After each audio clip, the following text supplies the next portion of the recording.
Now I'm going to read from that was Andrew R. McAndrew, and I'm going to read from Pavel Volokonsky. So that one was 1962.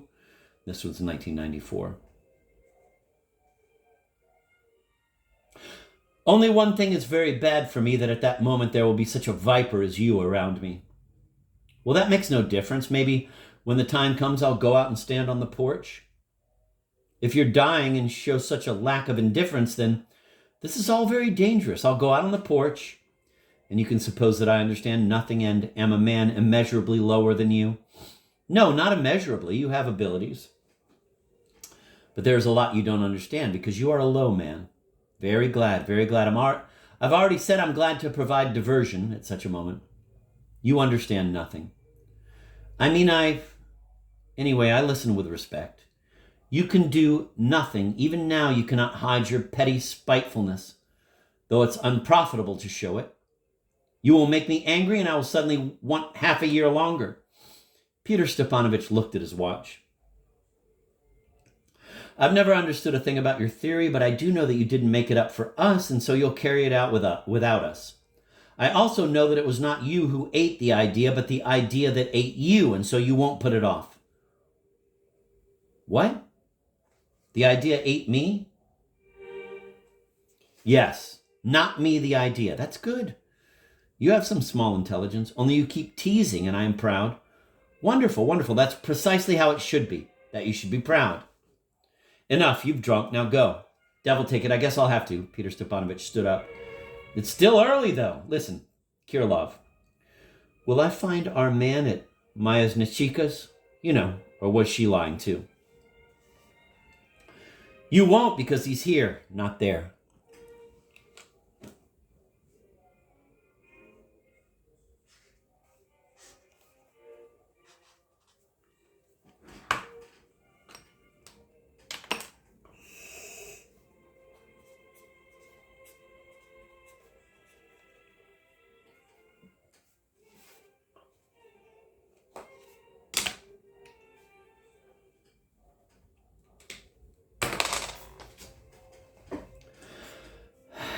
How here? Devil take it. Where? He's sitting in the kitchen, eating and drinking. But how dared he? Peter Stepanovich flushed wrathfully. He was obliged to wait. Nonsense. He's got no passport or money. I don't know. He came to say goodbye. He's dressed and ready. He's leaving and won't come back. He said you're a scoundrel and he doesn't want to wait for your money. Ah, he's afraid Well, I might even now if he... Where is he? In the kitchen? Kirilov opened a side door into a tiny, dark room. From this room, 3 steps led down to the kitchen, directly into the partitioned-off closet where the cook's bed usually stood. It was here in the corner under the icons that Fedka was now sitting at a bare wooden table. In front of him on the table were a small bottle, a plate with bread, and on an earthenware dish a cold piece of beef with potatoes. He was having a leisurely snack and was already slightly tipsy, but had his sheepskin coat on and was apparently quite ready to set off. A samovar was beginning to boil behind the partition, but it wasn't for Fedka, though Fedka himself had made a point of lighting it and preparing it every night for a week or more for, quote, Alexei Nilyich, sir, seeing as he's so very accustomed to having tea at night, end of quote. I strongly suspect that the beef and potatoes had been roasted for Fedka that morning by Kirilov himself, for lack of a cook. What do you think you're doing? Peter Stepanovich rolled into the downstairs. Why didn't you stay where you were ordered to?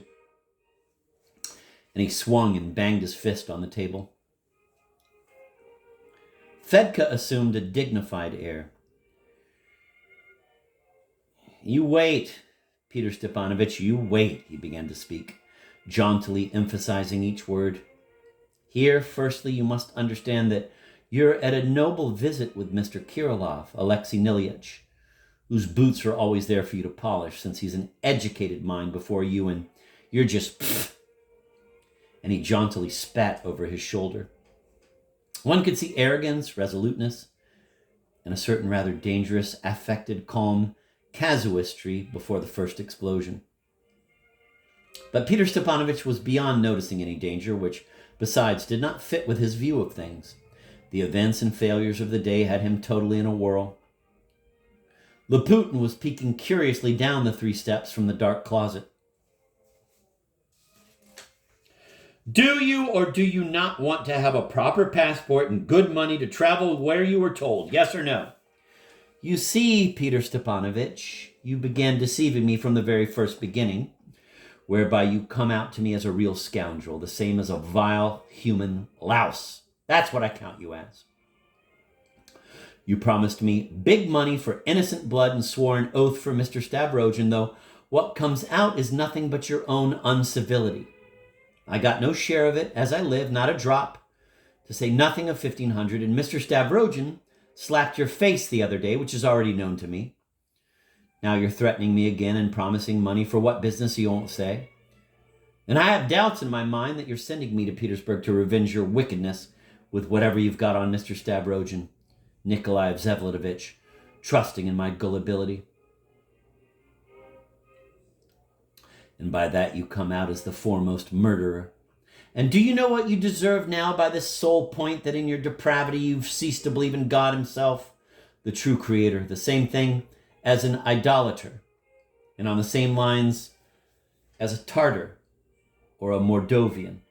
Alexei Nilyich, being a philosopher, has manifoldly explained to you the true God, the creator and maker, and about the creation of the world, and equally about the future destinies and transfiguration of every creature and every beast from the book of the Apocalypse. But you, like a witless idol, persist in your deafness and dumbness, and have brought Ensign Urkel to the same thing, like that same evildoer and seducer called the atheist.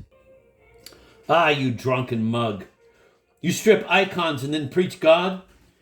You see, Peter Stepanovich, I'll tell you it's true that I stripped them, but I only took the pearlies off, and how do you know, maybe that same moment my tear, too, was transformed before the crucible of the Almighty for some offense against me, since I'm just exactly that very same orphan, not even having any daily refuge. Do you know from the books that once upon some ancient times a certain merchant stole a pearl from the nimbus of the Holy Mother of God, with just exactly the same tearful sighing and praying, and afterwards returned the whole sum right at her feet in public on his knees? And our mother and intercessor overshadowed him with her veil before all the people, so that on this subject a miracle even came about at that time, and it was ordered by way of the authorities to write it down exactly into the state books. But you let the mouse in, and so you blasphemed against the very finger of God. And if you weren't my natural master, who I used to carry in my arms when I was still a youth, I'd do you in right now as I live, without even moving from this spot. Peter Stepanovich became exceedingly wrathful. Speak! Did you see Stavrogin today? There's one thing you daren't ever to do, to question me. Mr. Stavrogin, as he lives, stands amazed before you, nor took part by his wishes, to say nothing of any orders of money. Me you dared. You'll get the money, and you'll also get the 2,000 in Petersburg, on the spot, the whole sum, and still more. You're lying, my gentle sir, and it's funny for me even to see such a gullible man as you are. Mr. Stavrogin stands before you like on a ladder, and you're yapping at him from below like a silly tyke, whereas he regards it as doing you a big honor even to spit on you from up there. And do you know, Peter Stepanovich flew into a rage, that I won't let you take a step out of here, you scoundrel, and will hand you straight over to the police. Fedka jumped to his feet and flashed his eyes furiously. Peter Stepanovich snatched out his revolver. Here a quick and repulsive scene took place. Before Peter Stepanovich could aim the revolver, Fedka instantly swerved and struck him in the face with all his might. At the same moment, another terrible blow was heard, then a third, a fourth, all in the face. Crazed, his eyes goggling, Peter Stepanovich muttered something and suddenly crashed full length to the floor.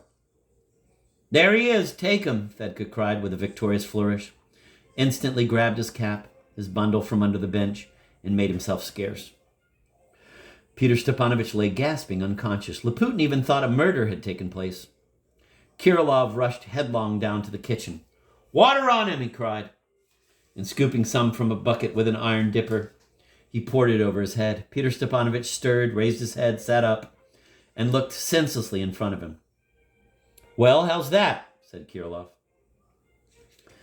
The man went on looking at him intently and still without recognition.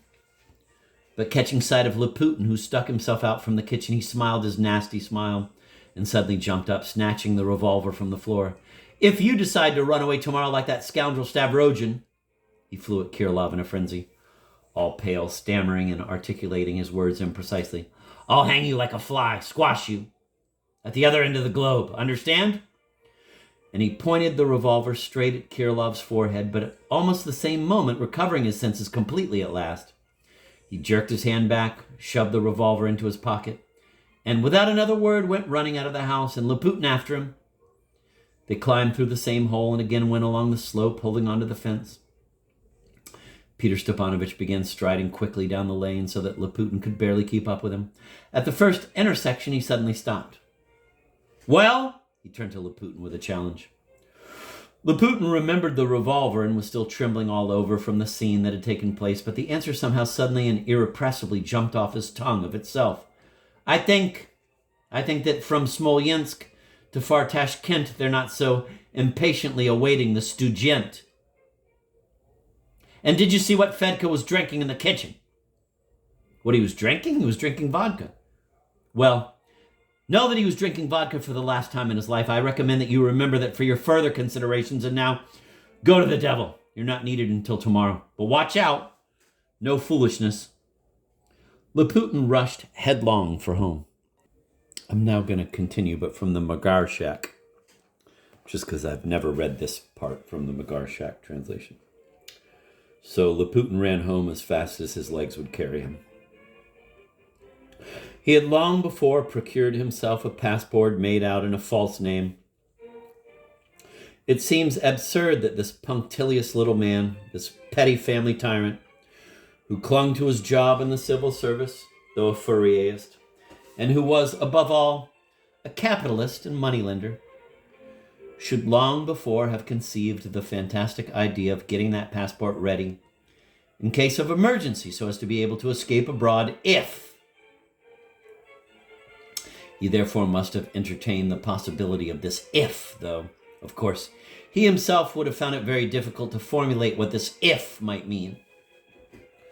But now it suddenly formulated itself and in a most unexpected manner. That desperate idea with which he had gone to Kirilov's after Peter Verkovensky had called him a fool in the street was that he would abandon everything early next morning and emigrate abroad. Those who do not believe that such fantastic things are happening every day in Russia should consult the biographies of all our real emigres.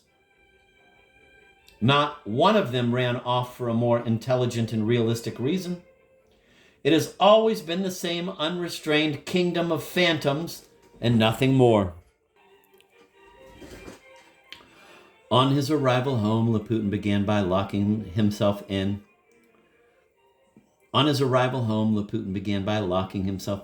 out his suitcase, and beginning to pack. His main preoccupation was money and how much of it he would have time to raise. Yes, to raise. For according to his ideas, he had not an hour to spare, because as soon as it got light, he would have to be on his way. Nor did he know how he would manage to get into the train. He vaguely decided to take it at the second or third big station from our town and make his way there on foot if necessary. It was thus that he busied himself instinctively and mechanically with his suitcase, his head in a whirl of ideas, when suddenly he stopped short, relinquished everything, and with a deep groan stretched himself on the sofa. He perceived clearly and in a flash that he might run away all right, but that he was absolutely incapable of deciding now whether he should run away before or after Shatov had been disposed of, that now he was just a gross, impassive body, an inert mass, that he was entirely in the power of a terrible external force, and that though he had a passport and though he could run away from Shatov, Otherwise, what was his hurry? He would run away not before Shatov had been disposed of, and not from Shatov, but most certainly after Shatov. And that all that had already been decided, signed, and sealed, in unbearable anguish, trembling every moment, and surprised at himself, groaning and holding his breath in turn. He somehow managed to carry on, locked up in his room, lying on the sofa, till 11 o'clock the following morning. It was then that the shock came which he was expecting, and which steeled him for what was to happen that day. No sooner had he unlocked his room and gone out to his household at 11 o'clock than he was told that the escaped convict Fedka, who was terrorizing the town, the robber of churches who had only the day before committed murder and arson, and whom our police were looking for but could not catch, had been found murdered early that morning, 7 miles from the town, at the spot where the high road turned towards the village of Zakharino, and that the whole town was talking of it already. He at once rushed out of the house to find out the particulars of the murder. He learnt, first of all, that Fedka, who was found with his skull smashed in, had apparently been robbed, and secondly, that the police had good reason to suspect, and even good grounds for believing, that his murderer was the Shpigulin workman Fomka, the same man who had been his accomplice in killing the Lebyatkins and setting fire to their house, and that they had apparently quarreled on the road about a large sum of money Fedka had stolen from Lebyatkin and was supposed to have hidden. Laputin rushed to Peter's lodgings and succeeded in learning at the back door in secret that though Peter had not returned home before 1 o'clock in the morning, he had been peacefully asleep up to 8 o'clock. There could be no doubt whatever that there was nothing unusual in Fedka's death, and that people of Fedka's occupation quite often came to such an end. But the coincidence of the fatal words uttered by Peter, namely that, quote, it was the last time Fedka would be drinking vodka, end of quote, with the prompt fulfillment of the prophecy, was so significant that Laputin suddenly gave up hesitating. The shock had been administered. It was as though a huge boulder had fallen on him and crushed him forever. Returning home, he silently pushed his suitcase back under the bed with his foot, and at the appointed hour in the evening he was the first to arrive at the place fixed for the meeting with Shatov, still with his passport in his pocket, it is true.